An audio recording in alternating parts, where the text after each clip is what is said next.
This is We the Sales Engineers Podcast, Show 10. Some words are just not easy to say. Welcome to We the SEs podcast, the show for sales engineers by sales engineers with your host, Ramsey Majaba. Ramsey doesn't really seem to know how to say trajectory. Enjoy the show. Hello, SE Nation, or aspiring SE Nation. Hello, everybody, and welcome to another show of We the Sales Engineers Podcast. I appreciate you guys being here.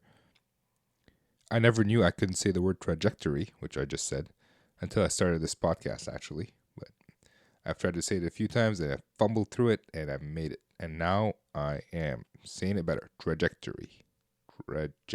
Yep, that's the word. All right. Today's interview is with John Haldi. John reached out to me on LinkedIn. He saw my podcast, and he is very passionate about the SE career and how SEs can get better. And you can feel, I could feel the passion in his arguments, talking about being an SE. As with all my other guests, I enjoyed this conversation quite a bit. Enjoyed his passion. Enjoyed the fact that he tried to create a change by writing a book, which we'll discuss later in the podcast. I've never read it, and I will be picking it up real soon and reading it. I'm giving you my honest feedback, but based on my conversation with John, I like the way he thinks. I like the way he works. And he has a career which he will describe. I cannot describe it the way he did, so I'll leave it to him. But what's unique about his career is the fact that he created financial freedom outside of being an SE, to the point where he has the ability to say yes or no for an SE job. Well, with that being said, let's start with this interview because I really enjoyed it. I hope you guys enjoy it too. The show notes will be at wethesalesengineers.com/show10. All the books that we talk about today, and there's quite a few, will be in that show notes. Enjoy the show. So, welcome to the show. Great. Thank you. It's great to be here. Well, thank you for being here. You kind of reached out to me out of the blue, and I'm happy you did. And by the way, you're John Haldi, correct? Your name for the record? Correct. Yeah. It is awkward. Well, we do podcasts. We have a conversation beforehand, and then we start recording, and then we have to repeat everything we just said. I'm getting used to that. No problem. Yeah. All right, great. So I've looked at your LinkedIn, and you have kind of a unique career path, if I could say that. That's a very kind way of putting it. I think if you talk about people's career trajectories, mine has the similar characteristics of a drunk leaving a bar at closing time trying to find his car. Okay, thanks for the vivid image at 8:30 in the morning. But yeah, it sounds about right. Like you have very like a strange career path. You're zigzagging all over the place, but so far it's worked out for you, from what I can tell. Do you mind telling the people what is your career path in, I guess, 1,000 words or less? Sure. Very briefly, I started my career in '92 and fell into doing software development in the healthcare vertical.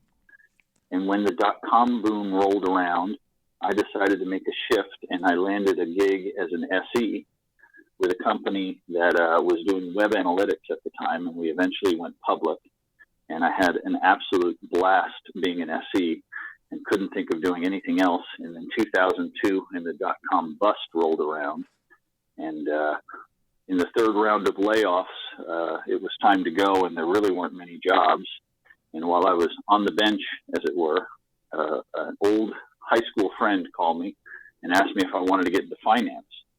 And randomly, a week later, I was on the floor of the American Stock Exchange as a clerk, and then as a market maker, and then as a specialist. And from there, I got into designing and building HFT, high-frequency trading systems. And I did that for a while and was successful with that. And around 2012, I was blessed to have saved enough money to be able to walk away from that when that went bad. And I got a call from someone back in the .com days, and he said he was at HP. Would I like to be an SE again? And I said, hell yeah. So I went to HP and loved it. And then we got sold to a Canadian company, and the culture was totally different. And after, 8 months, I walked away from that. And now I find myself getting involved as an angel in different startups, and also I'm involved in commercial real estate here in Atlanta. So that's my career path. Yeah, so you are all over the place, but that's amazing. It's great to see that you're able to like jump in between different areas and still succeed. Which I don't think that's related to being an SE. It's just as a human being in general, that's a good quality to have. Not that you need my approval. Well, thank you. I mean, if I reflect on it, I don't know if being an SE suited my personality type, or it went the other way around. But the skills that I think being a good SE entails are so transportable to so many different things. The notion of being able to talk to someone and dig into their business problems and try to understand them and see if you can find a solution for those. You use that everywhere. I haven't found a field since being an SE where you don't use those skills. So, what that's worth. What is your personality type, if you don't mind me asking? I was the kid that took apart his toys on Christmas morning to see how they worked.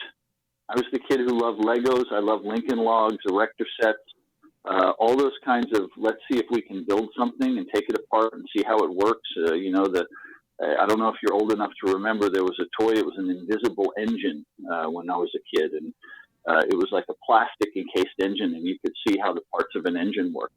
I think those are the types of inquisitive things that totally marry well for an SE. I mean, has that been your experience, or does any of that resonate with you? Well, I didn't take my toys on Christmas morning apart, mainly because my parents would kill me. But I did put together computers when I was young, so yeah, it does resonate. But does that transfer, like just being curious, does that transfer to being a good SE? I think being curious is at the heart of being a good SE. Wanting to learn, wanting to listen, wanting to understand how things work. That's to me the lifeblood of being an SE. It doesn't have to do with giving demos and presentations. I mean, that's kind of table stakes. You got to do some of that. But I think when you talk about how an SE makes money for an organization, I think being curious and wanting to go in and consult with prospects and understand the challenges they're facing at a business level and figure out if your technological solution can address those problems, that's where you make your money. I don't think you make your money with any of the other activities that we're forced to do as SEs. I think the aha moment happens when you've conveyed enough information to a prospect that they say, whoa, wait a minute, what you have could solve my problem. I want that. That's when the sale occurs. I mean, I don't know if you've ever felt that in a meeting, but I felt that over and over again. And I used to know intuitively, just by listening, when the deal was closed. And then it was time to hand things back to the sales rep to talk about pricing. So I'm getting a little ahead of myself, but does that make sense? Yeah, this conversation the way I explained it? Yeah, this conversation can go wherever you want it. It does make great sense. I feel like listening is, again, the heart of being an SE or learning, but I also feel like conveying, because you mentioned that by describing things to people, you can tell that, oh, yeah, that can solve my problem. I feel that's also a big part of it. So just being able to talk, and a lot of engineers don't have that ability. Either they don't want to, or they'd rather sit around and code, which is, another important job. Certainly, if you would rather be sitting there coding, it probably speaks to a personality type where you'd rather, you're a builder, you'd rather have the hammer in your hands. But I've always thought that once you've done enough of that building, You want to start getting into the architecture, the design, the whiteboarding of solutions. And it's a form of hammer, but at a higher level. You don't actually sit there debugging things and, dropping debug.writeline things into code, and it's at a higher level, and you expect that other people are going to come back behind you and actually do the building. But I do think that the engineering piece, the building stuff, that's fairly critical, because if you don't understand how a solution could be solved with technology, you're probably going to struggle. But I don't think that that's the real critical miss for a lot of SEs these days. I think a lot of SEs don't communicate well because they falsely believe that when they get in front of a prospect and it's time for them to do the talking, that somehow they have to do a technical version of selling, pitching the product. And I think that's when they freeze up, because they realize it's inauthentic. It doesn't resonate with the prospect. And whether they know that it's happening or they can just feel that it's happening, they can tell that the prospect, they're losing the prospect. They're not making sense to the prospect. Let's talk about pitching for a second. All SEs are required to know the value prop of their product versus somebody else or their solution. And you're talking right now about like not pitching, but doing something else. And I agree with you, but I want to dig into it a little bit deeper. Instead of pitching, what should an SE do? Listen, discover, ask questions, dig into the heart of what's really going on that's causing a prospect to want to spend an hour or two in a conference room with you and potentially your competitors because they have some sort of problem. And I think if I can take a step back, I think that a lot of companies and a lot of SEs and a lot of sales management, they misunderstand how a technical solution is purchased.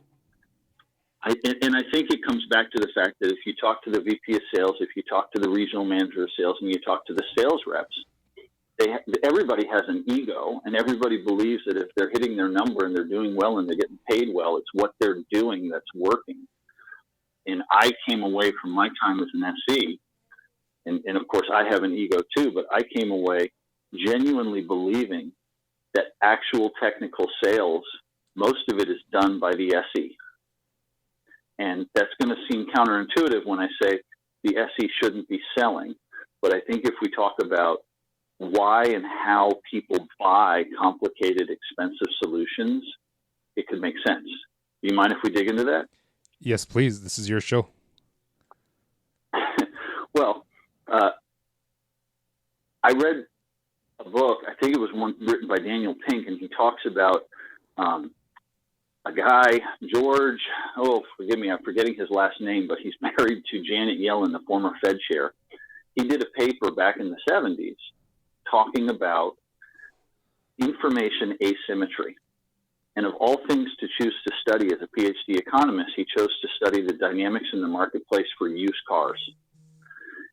And he looked at what worked and what didn't work in terms of how people interacted when they're trying to buy a used car from a used car salesman. And the crux of what he talked about was the fact that used car salesmen know everything about the car and the prospect knows nothing about the car. So a used car salesman knows if it's a lemon or if it's a gem.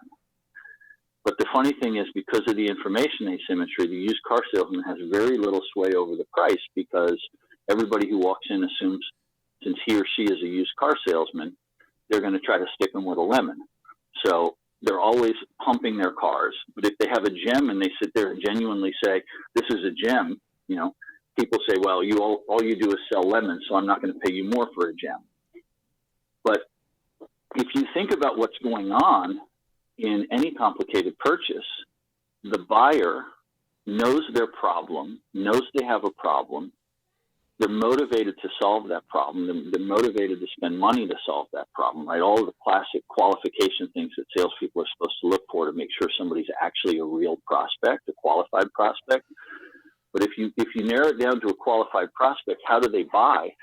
They're desperately trying to educate themselves on the various solutions that are available to their problem. Because if you work for a company and you're about to sign off on an $800,000 or $2 million or even a $50,000 purchase, you're accountable for making sure that you're not wasting the company's money. So it's like a desperate attempt to gather that info and cover all the risks and make sure that this thing that you're going to not only pay for, but then invest people's time doing an implementation, training people, embracing the thing, integrating it to the rest of the ecosystem, that it's not going to be an abject fail. Because if 2 years later people are sitting around going, this thing sucks, it didn't address the problem, we spent a ton of time and money on it, they're going to look around and try to figure out who's responsible for picking this. So the buyer is scared to death that they're making an ill-informed decision. Now, if you try to translate that as an SE into experiences that we have in our own lives, like, Ramsey, have you, in the last 5-10 years, purchased a car or purchased a home? I purchased a few homes. Okay. When you purchased a home, how much impact did a presentation have on your purchase decision? Okay, let's go with cars because the home might be a bad example because I'm looking for really crappy ones. No, but I'm saying, have you ever been successfully sold a home because someone broke out the PowerPoint and started extolling the virtues of the home? No, actually, funny story. I worked with a realtor once, and the first time I met him, he went through a PowerPoint slide, and I almost wanted to kick him out of the house. Okay. So no. There's not really the equivalent of a demo, but have you ever done a walkthrough with a realtor and instead of just saying there's 2 bathrooms, here's the master bedroom, here's the kitchen, and letting you make your own opinion, they're actually trying to tell you, ooh, look at the fabulous granite countertop, and ooh, isn't the stainless steel appliance fabulous? And they're actually demoing the house to you, trying to show you every feature. It's a turn off also, right? I'm going to tell you a funny story about that. My wife and I went to see a house with my realtor, who is a very good realtor. Harris Yousufzai, if anybody's in Ottawa and wants a realtor. We walked in, and the first thing we see in the house is a big wall that's breaking up the entire house. And we all commented on like, oh yeah, that's not a good thing. And we walked around. As we were leaving, a woman and her realtor came in, and the first thing the realtor said, "Oh, look at that wall! It's amazing. You can hang your coats on it." And we all just laughed and walked away. So yeah, no, I understand 100% what you're trying to say. Okay, so here's what I find ironic. We've all had experiences where someone has tried to do a presentation, someone's tried to do a pitch, someone's tried to do a demo, and we're absolutely turned off from it, right? Yeah. And yet, our management, in almost every company I've ever heard of, the first thing they want you to do is learn the PowerPoint and learn the demo and practice it. And if you have an annual meeting somewhere, you probably have to get certified by showing that you can do the memorized script. And you just want to cringe because in your gut, you know, if I do this to a prospect, you might as well write it off the forecast. But we keep being taught to do that. Yeah, we call it the spray and pray method, where we just show everything we got in a PowerPoint slide and see what sticks. And we stopped doing that. Shotgun approach, show up and throw up. That's another one that I like, right? Yep, these are all common terms. So back to your point about buying a house, though, right? You're going to rely on the inspection. You're going to rely on comps, on data that you can look up. You're going to rely, if it's an investment property, on whether the numbers line up for what you're trying to accomplish, right? Right. So all of those things, if you come back to the model, the realtor is just a salesperson, but you're looking for data and trusted advisors, right? You rely on the opinion of the inspector probably a lot more than the opinion of the realtor on whether it's a good home. That's right. The SE gets to play that trusted advisor role. The SE has the credibility that the sales rep doesn't have. Because at the end of the day, once you get past, do I want a nice new shirt for the party this Friday? You know, a simple consumer purchase like that. When you get into technical, expensive things where other people are going to judge the value of the decision from the purchaser's point of view, you're not selling. You're helping to educate a prospect so they can buy. They can make a decision to purchase, right? And it comes back to that information asymmetry. Somebody's going to make a decision to purchase when they feel like they have looked at something from every necessary angle. They have all the relevant information, and they feel confident that they can make an intelligent, informed decision that they can defend back to their management if questioned, right? Yes, sir. So if you get past the idea that salespeople are selling, what you're really doing is facilitating people's decision to buy. And an SE is involved in about 95% of that. The sales rep, probably about 5%. And I'm not sure if I'm slaughtering my explanation here as to why, but am I making any sense the way I'm explaining it? Well, let me try to summarize what you just said and see if we're both on the same page. An SE will take the majority of a sales cycle, basically, whether it's discovery or doing proof of concepts or demos.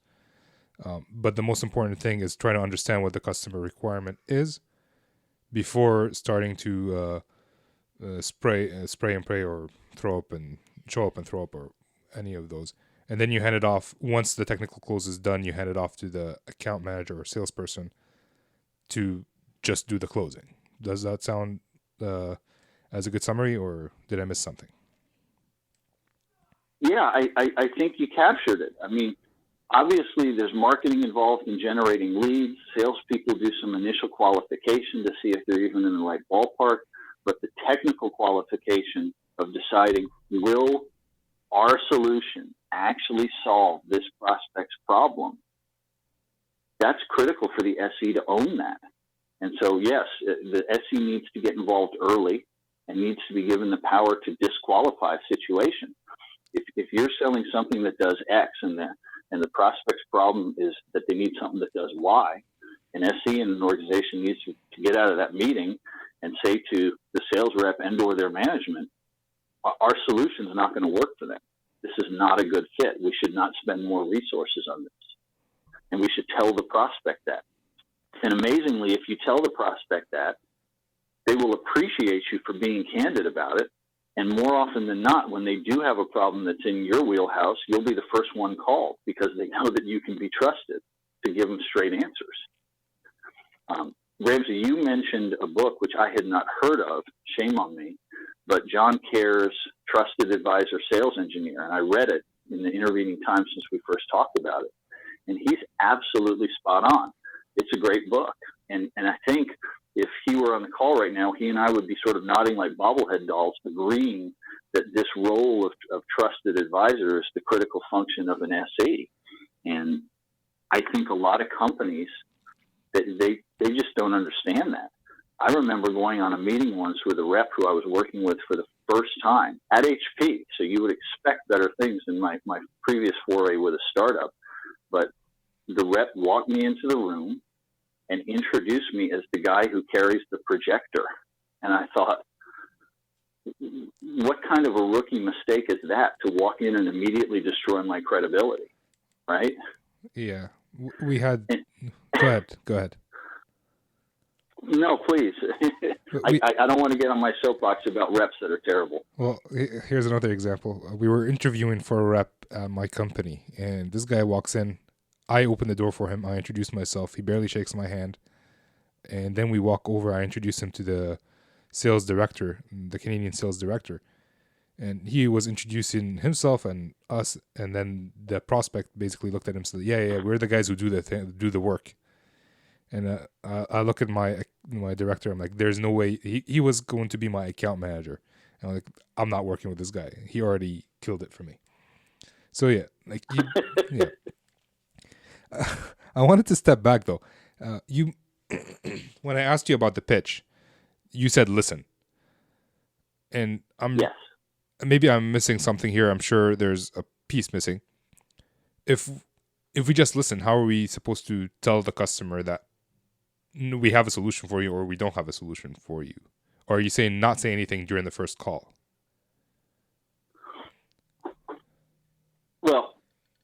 I don't think you should ever say to a customer, we have the solution for you.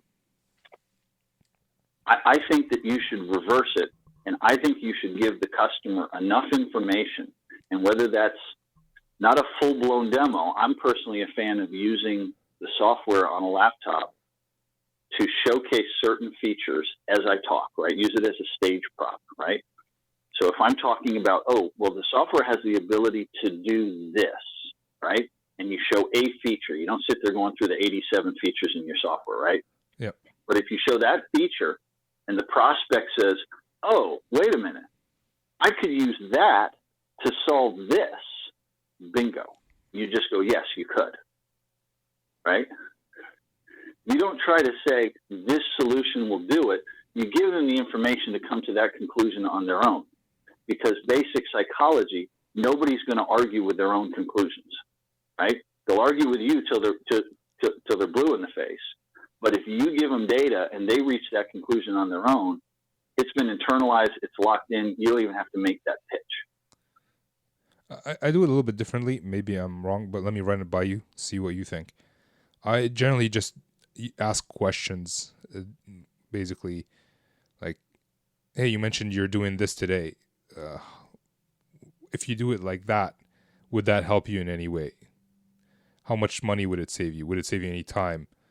And leading questions basically until he realizes that I'm talking about a specific product that can actually save him time and money.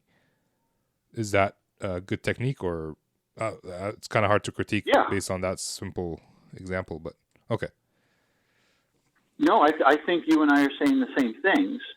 I just think that, have you ever had an experience where you go into a meeting and the prospect's sitting there and you don't know what the sales rep has told them beforehand, but the prospect is sitting there in a defensive pose, arms crossed, back stiff, and the prospect says, right out of the gate, something along the lines of, tell me why you think your product's the best solution out there. Yep, I've had that on several occasions. How would you deal with that? My first reaction right out of the gate is to say, whoa, never said that. I would never say that my product's the best solution out there. I don't even know what problem you're trying to solve. How would I know if it's the best solution? I'm here to help you figure out whether or not this thing might be the best solution for your problem. Okay. Yeah. I go into a negative immediately. You go into a negative? Is that what you just said? What's that? Sorry, I didn't hear what was your last sentence. What I go into a negative immediately. If I don't try to say, oh, well, let me give you the 10 top reasons why people buy our stuff. Okay, yeah. I turn it around. I said, no. I never said it was the best solution. I would never presume that. I don't know anything, or I don't know nearly enough about your problem to have any opinion on whether it's the best solution. Yeah. And I keep reinforcing that my job is to help the prospect by giving them enough information so they can make a decision. It's not my decision to make. That's a good line, actually. Like, it's obvious, but it's good to maybe say that to the customer. Like, we're just here to help you make a decision, whether it's us or somebody else. I've never thought about that. Okay. That's great. I've learned so much already, but I want to keep learning, so I'm going to keep asking you questions, if that's okay. Yeah, I mean, I'm flattered you think you're learning, but I'm happy to keep talking about it. I'm the type of person who kind of moves through life thinking I know what I know, but not presuming that what I know is right for anybody. Well, the whole point of this show is for people to take what would work for them and then use it whichever way they see fit. There is no one way an SE should do anything, I don't think.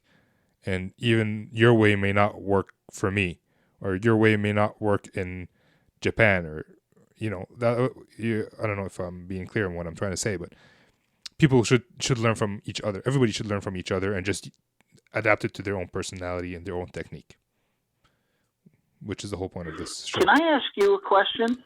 By all means. In your experience doing this show and with your website and your activity in the SE community, what percentage of companies do you think actually invest in teaching SEs how to be SEs, and what percentage of them typically just make the SEs sit in on the sales training that the reps go to and hope that they absorb something? The way I see it, not many invest in teaching SEs on how to be SEs. I know that a colleague of mine, I think he was on show 6 or 5. He's at Cisco. They invested in him quite a bit. They spent a year just teaching him, I don't know if it's how to be an SE, but teaching him about the products, teaching him how to do presentations and that sort of thing. As for the sales meetings, I think I would say 70% it's pretty much the same thing between SEs and account managers. I'm just pulling that number, like my expectation. So I'm not 100% sure. That I could be completely wrong on that. Do you think that's a good thing, or do you think that as an industry, we should be trying to address that? The SE community should be trying to address that? Because I have an opinion, but I'm dying to hear what you think after talking to all the folks that you've talked to. Right. So you're my 10th folk that I've talked to. So out of 10 people, I think I'm doing this website to address that. This is the whole point of this site, because I don't have access to other SEs, and that's just the nature of being a remote SE. And also, right. we are not trained on how to be SEs. Like, people are trained on technology. People are trained on presentations, but the soft skills they're expected to just have. Like, oh, the customer is yelling at me, telling me what's the best. Why is my product so good? Let me tell them why my product is so good. It's not until they gain the experience to say, oh, wait a minute, my product may not be the best fit for you, but we want to solve a problem together, so let's try to do that. That comes with experience. I haven't seen any training about that. And I think that's a pity. So is that what you think? I believe I know what you think, but is that what you think as well? I'm passionate about the fact that a company that that chooses to train SEs to be good SEs, and I think it's something that we can all learn how to do. I don't think it's rocket science. I think that company is going to have a huge competitive advantage. And I would love to think that someday SEs across the board are taught, foundational skills about how to listen and be consultative and be trusted advisors. And then it's no longer a huge competitive advantage. But if I was still jumping on a plane once a week and doing 5 demos a week and that kind of thing, I would be embracing this, because I know that it means I could work so much less and make so much more money and destroy my competition. And, God bless them if they don't want to do it, so long as my company is doing it. And it gives me an edge. Because my take on being an SE was that it was the funnest, best job you can have out there in the technology space. You got to be techie. If you do it right, my experience was you did not have to work a lot of hours compared to folks who are stuck in a cube pounding out code for 50, 60 hours a week. You're on the road or you're working from home. When you're not doing a demo or you're not taking a call, there's a little bit of drudgery work, but for the most part, you have a lot of freedom and you can't beat it. And on top of that, you get a great salary and you get an upside potential if you're successful at it. It was awesome. I was really sad when the place that my division got sold to had such a poor view of the way SEs should function in an organization that I couldn't take anymore, and I punched out. But I love the job of SE. And I feel badly for SEs who are doing it the way they're taught badly by their companies, because it takes the joy out of being an SE. And it doesn't have to be that way. So I have a couple questions. I want to go back to the company that you left, and but let's say most companies don't do that training, right? Let's say that. Okay. What should an SE do to train himself? Because we still need to do that. I still need to be a better SE. Anybody who's an SE, whether they're great at their job or not, they could get better. The company's not training us. What should we do? Well, I think first off, you need to think about the famous 5 monkeys experiment. Are you familiar with that? I guess it's not that famous. Okay, maybe it's not famous, but I've heard about it, and I thought when I heard it, wow, that explains so much about the way the world works. Let's make it Apparently, famous. somebody took 5 monkeys, put them in a room, and up on a ladder or a platform, there was a bunch of bananas. And so right away, the monkeys went in there and said, "Ooh, bananas!" And they started going after the bananas. And the moment they started going after the bananas, one of the experimenters would hit them with a jet of freezing cold water. The monkeys would shriek and stop.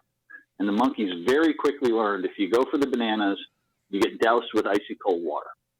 They stopped going for the bananas very quickly. So then the researchers took one of the original 5 monkeys out, put a new monkey in the group. The new monkey said, "Ooh, bananas." And the moment he went for the bananas, before they even hit him with water, the other monkeys freaked out and started pulling him back, saying, "No, no, no, you can't do that, you can't do that." Right? So this learned behavior they transferred to the new monkey. And one by one, they took monkeys out and replaced them with a new monkey. And pretty soon, all 5 original monkeys who'd been hit with icy water were out of the room.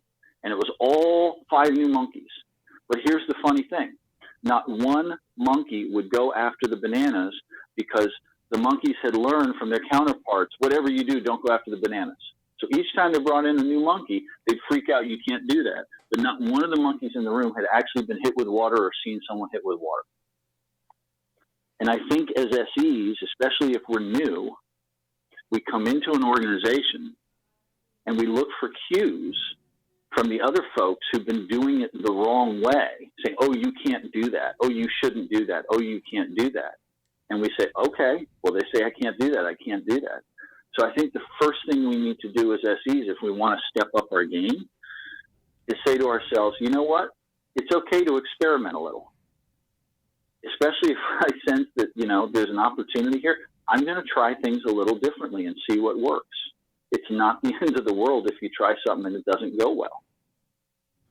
Because a lot of the times, a prospect will buy even if the SE stumbles a bit because they need the solution and they've decided that that solution is the right solution. So you actually have a lot of room for error as an SE. Because at the end of the day, they're not evaluating you, they're evaluating the product. In the same way that some salespeople can hit their number or do okay at 80% of quota, because statistically, some people are going to come in there and buy despite the best efforts of the salesperson to screw up the deal. So I think as SEs, the first thing is to embrace a mindset of trying new things and figuring out what works and doesn't work and being inquisitive enough to say, why did that work versus that not working? And being introspective enough to look at a deal and look at what you did and figure out what made that happen. That's the first thing I would suggest. And then, of course, there's the obvious. Participate in forums like yours. Get out there and read. Talk to other SEs. Take advantage of opportunities to swap notes. Hell, dare I say it, read a book. John Kerr's book, awesome. Shameless plug here. I wrote a book because I was motivated to try to improve this situation. I've got a book out there on Amazon. You can read that. I intentionally made it very short. Everybody said a book has to be 200 pages. I said, hell no. I've worked with salespeople and SEs. Nobody wants to read 200 pages. I feel bad because I'm not a good writer. If I was a good writer, my book would be half as long. Okay. What's the name of your book? Sales on Rails. It's a shameless play on Ruby on Rails, which I think is a great programming framework. And it is by no means prescriptive. It's just a book that encapsulates what I think works and explains why and how people buy and some of the things that we can do to improve our game and not fall into the trap of doing what we're told by management. So I haven't read your book, but I will be reading it. I did look at Amazon at your book, and you seem to have a few great reviews. So people should definitely look that up, at least look at the reviews and make their own decisions. I'm going to read the book and let people know what I think at a later date, if that's okay with you. It is, and I'll tell you a funny story about the reviews. Obviously, I circulated the book amongst friends and colleagues, and people who I knew were receptive to the message, so they were very kind to take the time to put reviews up. And I was watching it closely, as anybody who puts a book out does. And then I got a 3-star review with the comment, "Not bad for a first effort." And I thought, wow. And I looked closely. I realized it was from my father. Okay, yeah, that's tough love. I saw that review. Like, okay, yeah, everybody... and he's got the same name as me, so people might look at that and go, "Did he give himself a 3-star review? What the heck is going on?" No, that's my father, and I think he thought he was being kind. Yeah, okay. Maybe you shouldn't have given your book to your father. If I ever write a book, I'm not passing it on to my father because I have a feeling he'll do worse.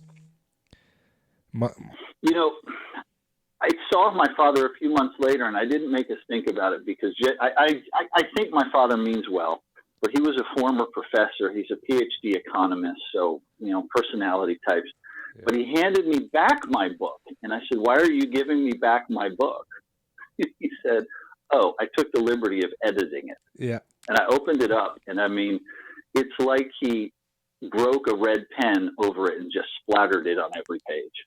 It's like, wow. Thanks, Bob. I can't remember.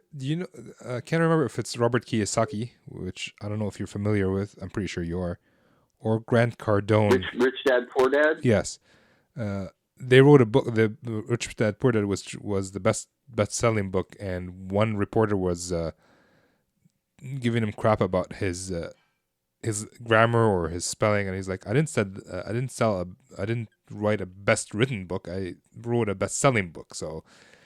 It doesn't have to be perfect. You just have to put it out there sometimes. Case in point, this podcast, or not specifically this episode, but definitely this episode. Other episodes, they're not perfect, but they're out there. People can hear them, and people can hopefully learn from them.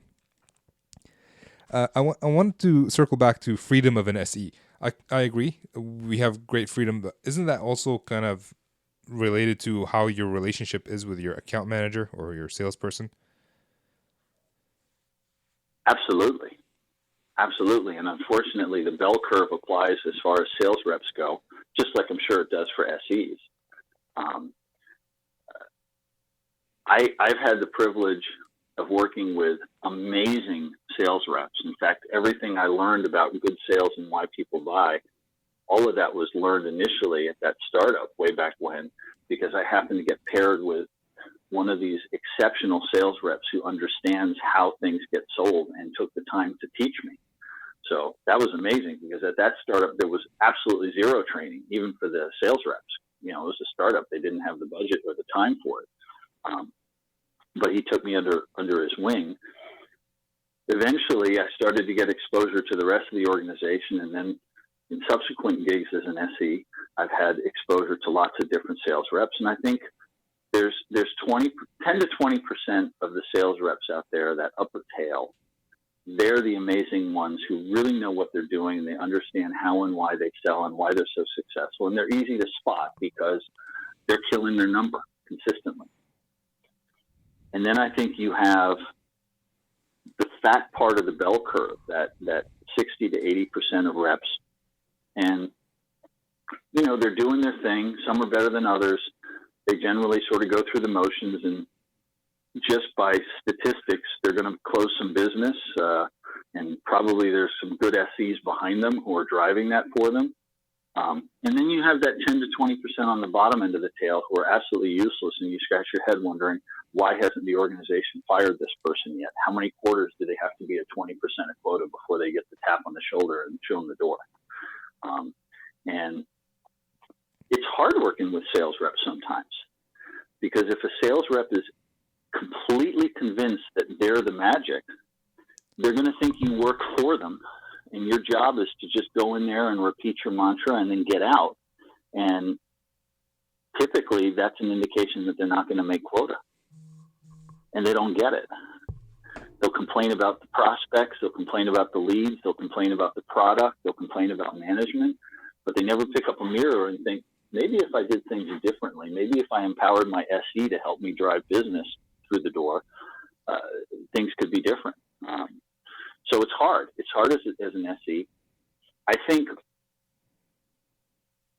there's an aha moment that can happen, though, because I think if as an SE, if you do your job right, at some point,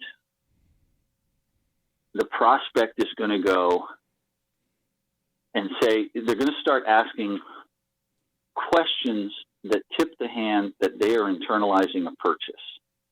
And in my experience, they are questions like, okay, if I buy this, how long does it take to implement? And that's a hint right there that they're sitting there and it's like they're trying on the purchase mentally and they're going through the last checklist. Now, if I buy this, what happens? What's my world look like? You know, how long does it take to implement? You know, how hard is it to integrate with these things? You know, what's the support policies and procedures? Those are hints that they're doing that. And invariably, if you start to hear those questions after a good conversation, the next question is, how much does this cost? And I'm a big believer that at that point, the SE needs to shut up because the sale is done and the rep's turn to speak. And up till then, the rep doesn't really have a major role in the conversation, but at that point, an SE needs to be quiet because in a healthy environment, the SE gives enough information for the prospect to decide that they want to buy this thing. Now they want to buy it. And an SE's role should be to stand there like a toll taker on a bridge and say, I'm not going to lie to you, this stuff's expensive. And now it's a conversation about numbers. And if you've done your job as an SE, you tee this up so that the rep doesn't even have to close. They're putting their hand up saying, you got to pay me before you get this thing you want. Here's the price. Okay, so all right, based on that, but the fact that 90 to 95% of a sale is kind of done by the SE, how does a bad salesperson affect a sale then? Or a good one? Like, do they actually have an effect based on what you just said? Because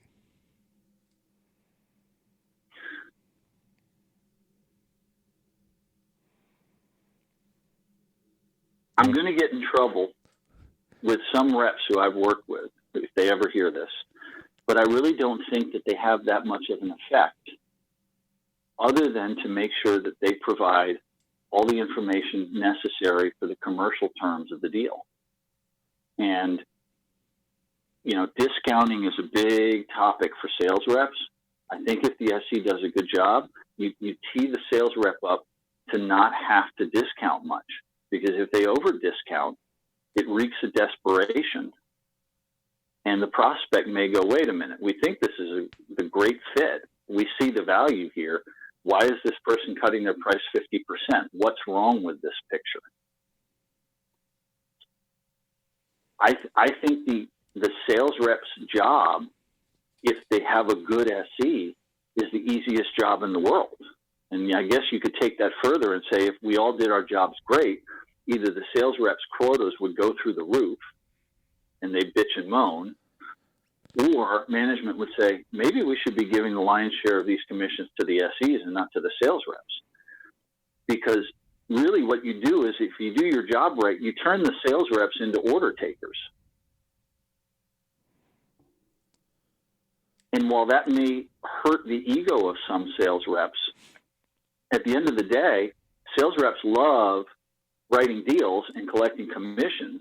If they don't have to sell, if they're just order takers, if they do the combing through the leads and say, you know what, this one's qualified, I'm going to bring my SE in and let him do his magic or let her do her magic, they'll quickly learn to be addicted to that.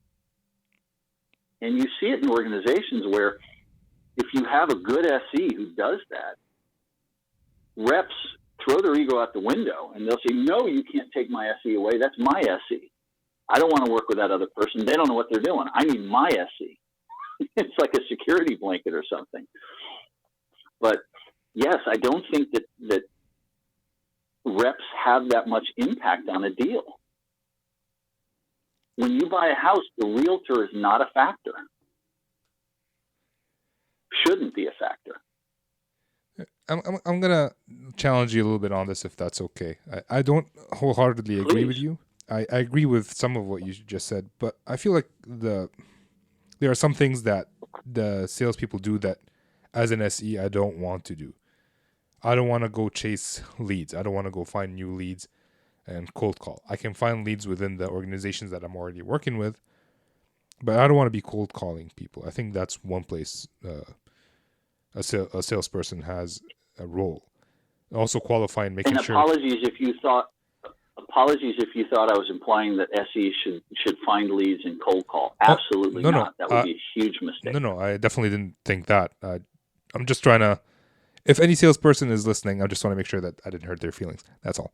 So they do have a role in the sales, and even in the end, when we teed up everything for them, they still have to negotiate the price. And you're right. If we did our job correctly, there's less negotiation to be had. But they could easily lose a deal if they overprice or underprice a possible solution. And you may not agree with me or anything. That's my thought process for that. No, I do agree. I completely agree, and I apologize if I was a little too bombastic with the way I described it. Sales reps can definitely screw up a deal, and what they do is very hard, and I don't begrudge them the money, because at the end of the day, they have to reach out to people they don't know. They have a quota on their back. They can get fired if they don't make the quota. And I carried a bag at one point in my career, and I didn't like it. Me too. I didn't like it for a number of reasons, but I respect the ones who do it well. Where I have frustration is I really don't respect the sales reps who don't do it well, and they still get lucky sometimes and close big deals and get big prize packages and go to club. And you look around in the audience at the annual meeting, you look at the SEs who made that happen, and you're like, wow. Yeah. That person's buying a new house or buying a new car, and the SE just got a $3,000 spiff with a pat on the back, and that's kind of crazy. So you don't need to apologize, because I think most SEs feel that way. Feel like we do a lot of the work, and then the salespeople get a lot of the credit. And you're right. The great salespeople are great. The bad salespeople are bad. And there's a lot in between who just get, like, you're going to sell that product whether you tried it or you tried to or not. So I agree with pretty much everything you said. It just that I feel like they do have a role in the sales process. It's just a lot of it is more like project management. That's how I see it. Like, hey, what do we need to do to get this deal done, or that sort of thing. And I feel a good salesperson also works a lot with the SE to strategize on how to get that deal done. But it's a common feeling. Here's an analogy I like. Go ahead. Think baseball. I'm sorry I don't have a good hockey equivalent because you're in Canada, but think baseball. Marketing's the pitcher, right? Yeah. Marketing's the pitcher, the SE's the shortstop, and the sales rep's the first baseman.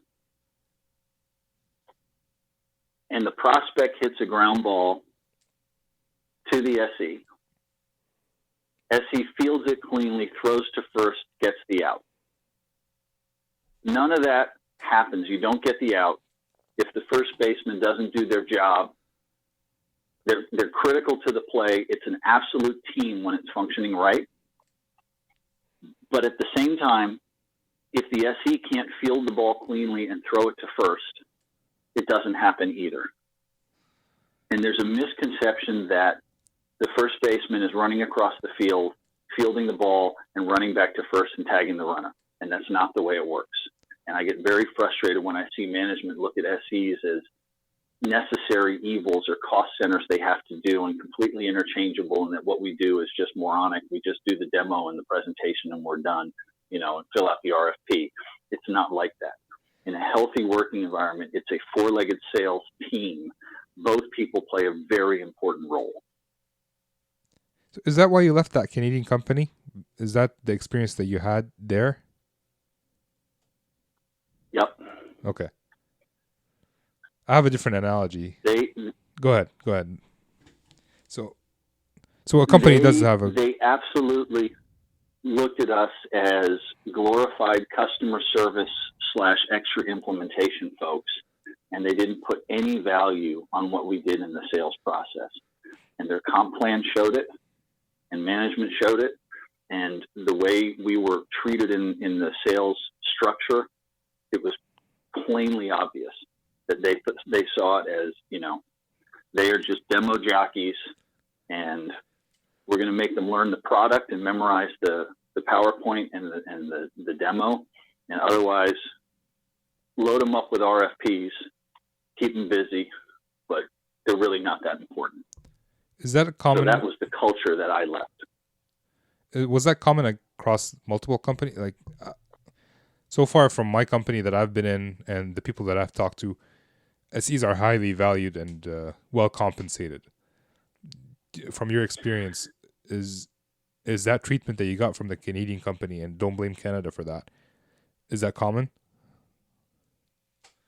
No, I don't think it's common. And I actually had some interviews with some other companies after I left because I was thinking about going to be an SE elsewhere, and opportunity struck, and I went in a different direction with the real estate thing and some other things. And I was blessed to have the financial freedom to try some new things.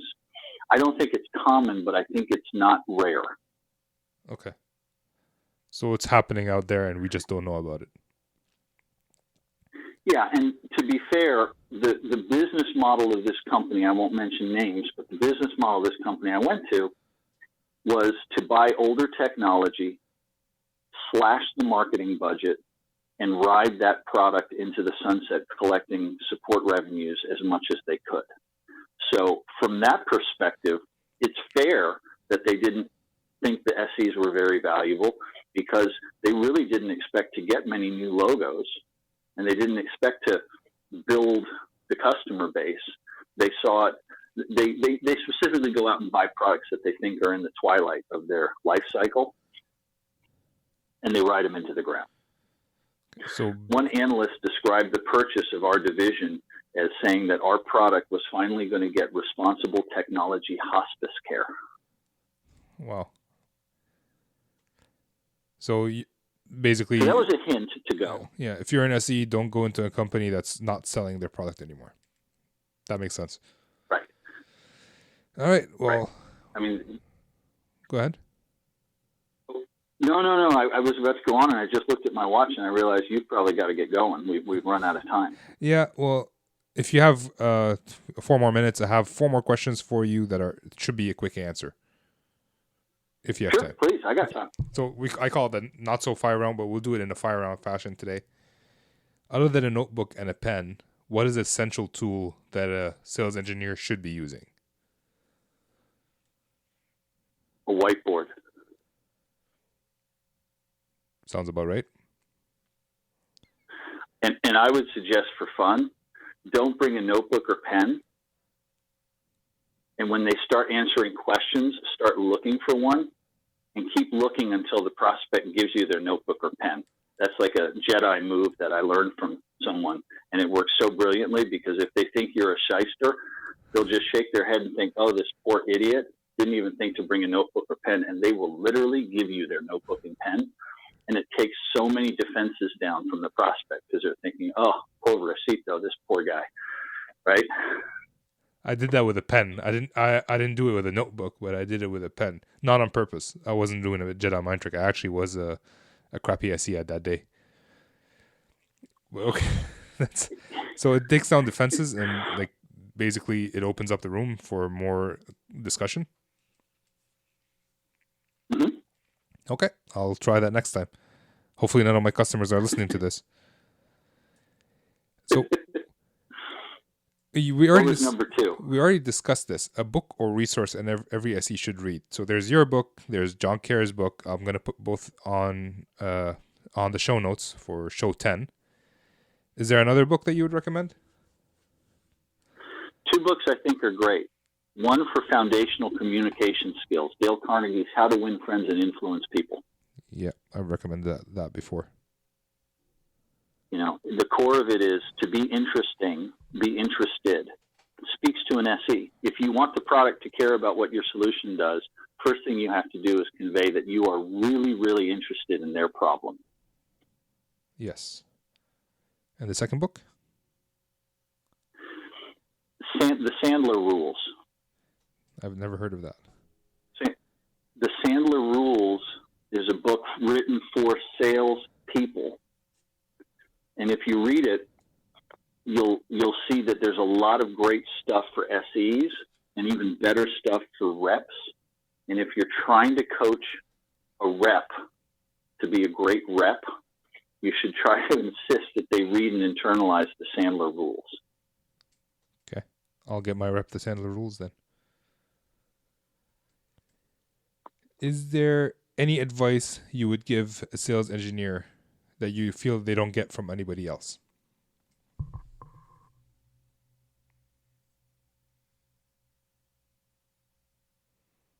Try to work less.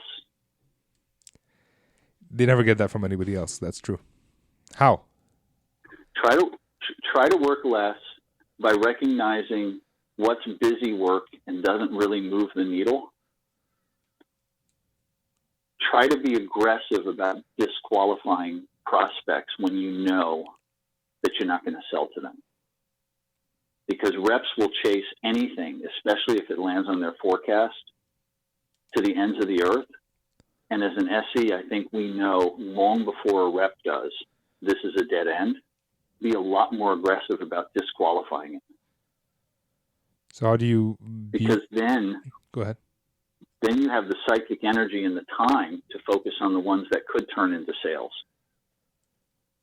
So are you saying go be aggressive, disqualify it with your rep, like telling them no, or be more aggressive trying to disqualify it with a customer by asking them more questions so that's obvious for the account manager? Yes and yes. Yes and yes. Awesome. And get enough data that if you get into a pissing contest with your rep, you can get on the phone with your rep's manager and say, you know, Sarah, we had a conversation and I asked these 3 questions and these were the answers. Can you objectively tell me that you think this is a real prospect based on that? Okay. Well, that was it. That's all my questions to you. I appreciate your time, John. Like, you've been on this call for over an hour, so thank you very much. I appreciate it. Ramsey, thank you so much for having me. It's been an absolute blast, and I hope we talk more. I'm really, really interested and passionate about what you're trying to do, and I think it's a great thing. And if I can do anything to help with the notion of building a community and sharing knowledge, I'm game. I'll reach out to you soon, then we'll figure something out. Super. Thanks, John. I appreciate it, and I'll see you later. Thank you. Thank you. Have a great day. You too. Bye. Bye-bye. All right. That was it. That's my conversation with John. I feel sad that I had to end it. I had to go to work, and I'm pretty sure he's a busy guy. Let me know what you guys think. I personally enjoyed it. I would love to hear your thoughts. So let me know what you think. Do you get the training that you think you need to become a better sales engineer? You can either comment on the show, the show notes, at wethesalesengineers.com/show10. You can message me on LinkedIn. You can message me off the website. There's a contact form there. So let me know what you guys think. I'm interested in hearing your thoughts. And with that, I will see you next week. I hope you enjoyed it. This is Ramsey signing off.